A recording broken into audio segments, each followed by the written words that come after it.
I'm about to reveal something of the greatest importance.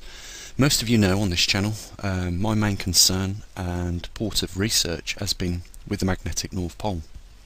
And what I'm about to reveal to you, by the way, you guys are getting it first. I believe the mainstream media may even pick up on this because of its importance. And I personally, and I'm not blowing my own trumpet, but I personally feel that this breakthrough in this research deserves a Nobel Prize, because I've proved a theory today, and I'm going to share that with you guys. And you know, it's a remarkable achievement when you're given the fact that, you know, I do most of this research from my home, you know, my backyard, with very simple tools, measurements and things like that, and to really get a grip on the understanding of what's taking place in our Earth right now during this period of magnetic reversal, or an attempt of magnetic reversal, this rare event that, you know, generally only occurs every 780,000 years, to really make breakthroughs with no governmental funding or funding from any major organisation is against all the odds, and yet that is exactly what has happened. We've made a remarkable breakthrough in the understanding of some of the mechanisms within our planet. So I hope you're as excited as what I have certainly been for the afternoon, and you know, I'm going to present the clearest proof of my theory. And you might be asking yourself then, well, please come on, let's get on with it, let's see what you've got. Well, what I've got is evidence of the connection between the Arctic and Antarctic climates with regards to the magnetic pole. And I've been saying, as you guys know, that there is no coincidence, right, that the Arctic regions on this planet also are the regions of where the magnetic poles are, and also are the regions where the rotational axis is. Now, I have speculated that if the poles start to migrate or weaken, then we would see changes over the northern hemisphere.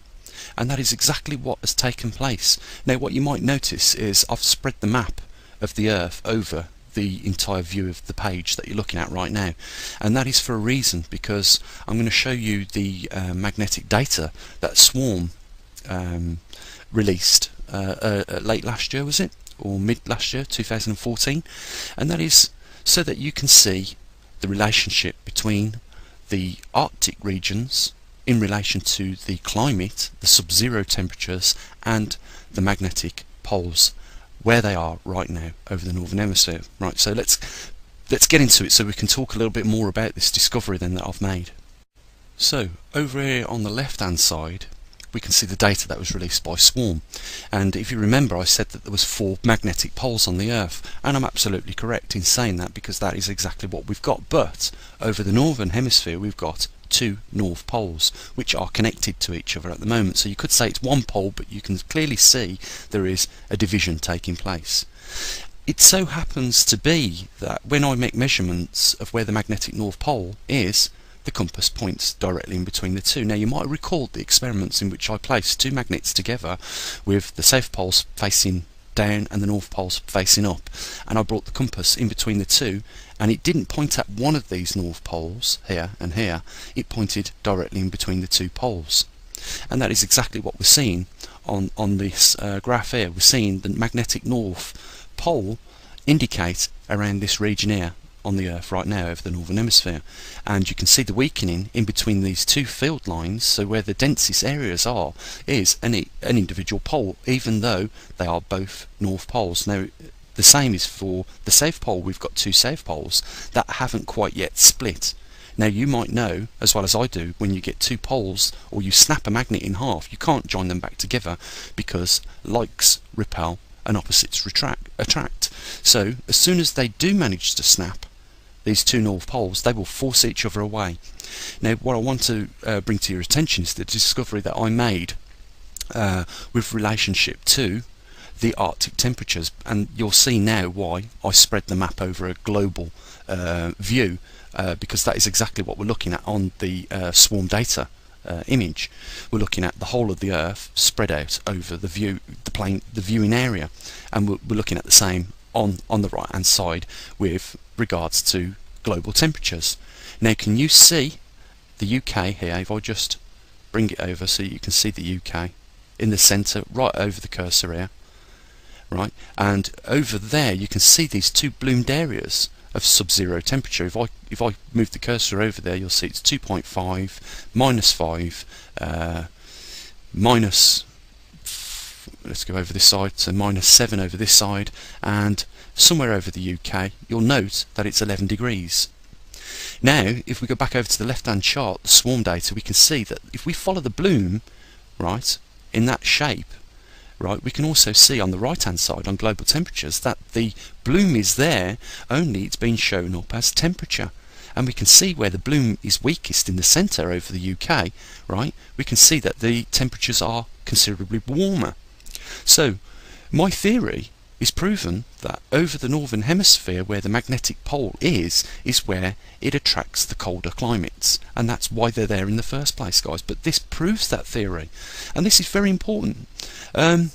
So not only have we got the shape of the northern hemisphere being represented in temperature because of the magnetic fields the way they are at the moment, we also got the same on the southern hemisphere, and as you can see, it's weaker on the left hand side at the bottom of this graph, and that is because the magnetic field is weaker on the left hand side of the swarm data and more stronger over the right hand side of the swarm data. As we look over onto the temperatures of global temperatures on the right hand side of the graph, you can see that there is more of this purple region. And just to prove my point, if I go over there with the cursor, we get up temperatures of -43 degrees, but over the left hand side we've got a slight variation of -39, and if we keep going over, -22, -15. So not only have we got you know, a stronger region of cold temperature over the stronger region of the swarm data, we've also got on the weaker side of the swarm data a weaker temperature. This is a remarkable, guys, and I mean, you must be excited with this fact that you know the little guy has come up real trumps and found the gold this time. You must be, if you must be like me right now, ecstatic that we now really don't need to follow the magnetic data. In the future, we can just look at where the colder regions are if we have an overlay of the temperature on this sort of map. It'll tell us exactly where the North Pole is, because we just got to look for where the warmer and cooler regions are of the planet. This, I believe, honestly deserves a Nobel Prize for it. I mean, I've been on this now for many years, as you guys know, but mainly since 2012, and you guys know why that is, because I was looking at geological effects that could have been what our ancestors were talking about, at least with what the Mayans was talking about in any case. But since that 2012 and nothing really noticeable happened, I had to see, you know, and search for, you know, something in our history then that could be of massive importance, and that is what led me to the magnetic pole and the migrating magnetic pole, and really that is what I have been putting on the map ever since that period of time.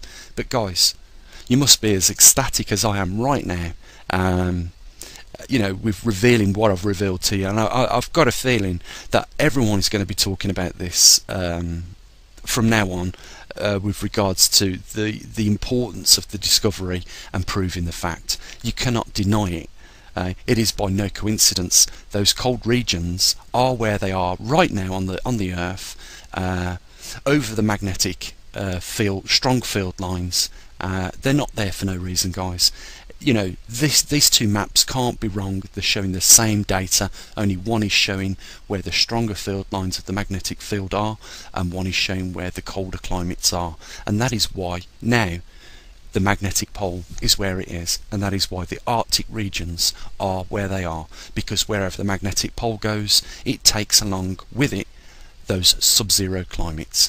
And another thing, guys, from experiments that I have conducted myself, we found that when we heat the magnetic fields up, we get weaker magnetic fields, and when they're colder, they're stronger, and that is why they're again over the northern and the southern hemisphere. It's a massive discovery, and guys, it's going to lead to an opening up of more information coming out now, because we know that at some point in the near future the North Poles, the two North Poles over here on the left hand graph, are going to be splitting, and when they do, we are for sure going to get climate chaos, guys.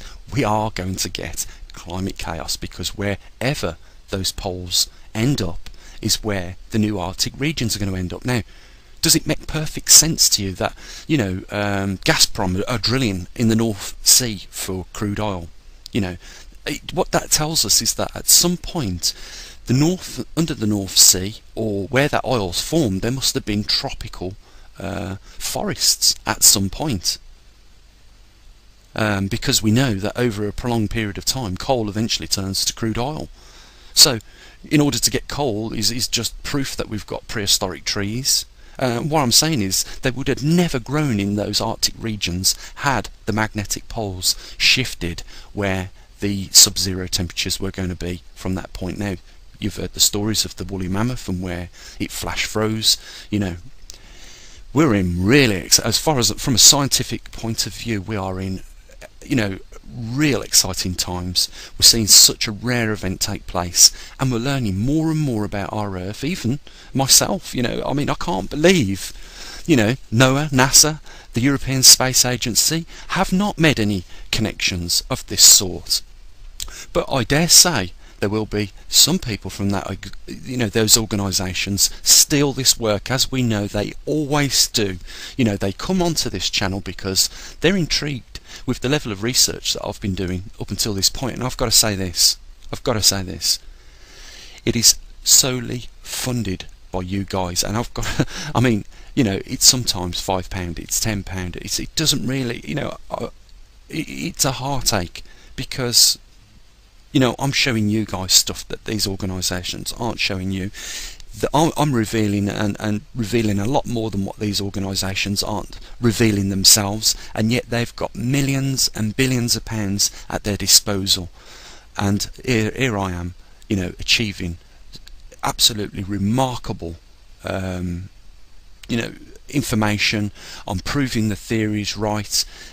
And you know what, guys, it's just a shame that these organisations themselves don't recognise this work and contribute to it themselves, because if I had more money, you know, the quality of research would be, you know, a lot more.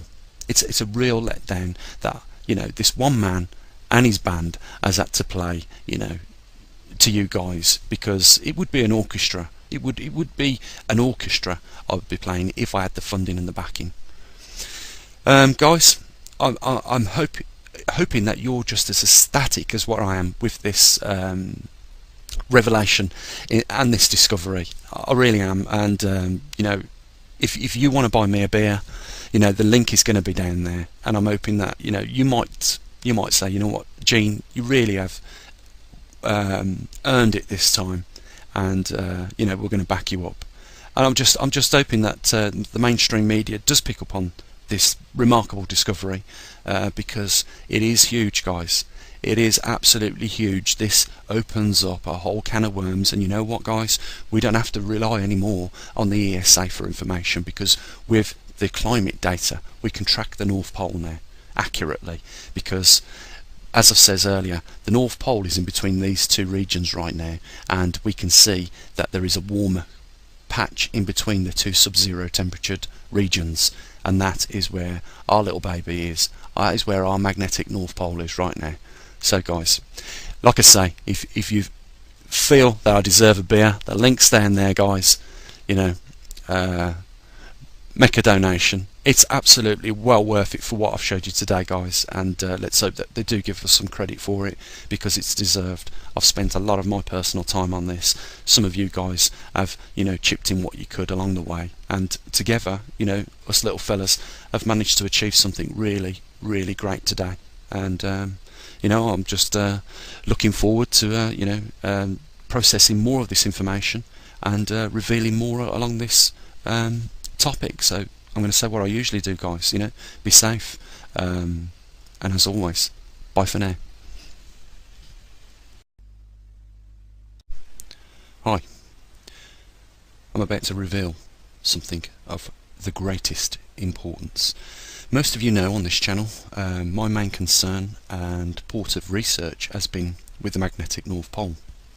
And what I'm about to reveal to you, by the way, you guys are getting it first. I believe the mainstream media may even pick up on this because of its importance. And I personally, and I'm not blowing my own trumpet, but I personally feel that this breakthrough in this research deserves a Nobel Prize, because I've proved a theory today, and I'm going to share that with you guys.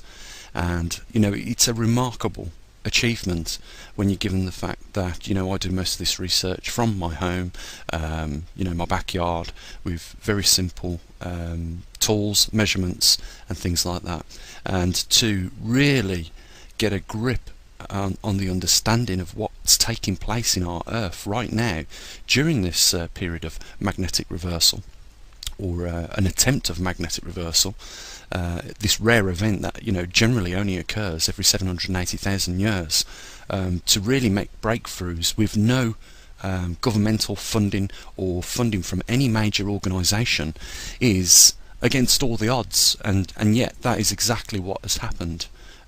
We've made a remarkable breakthrough in the understanding of some of the mechanisms within our planet. So I hope you're as excited as what I have certainly been for the afternoon, and you know, I'm going to present the clearest proof of my theory. And you might be asking yourself then, well, please come on, let's get on with it, let's see what you've got. Well, what I've got is evidence of the connection between the Arctic and Antarctic climates with regards to the magnetic pole. And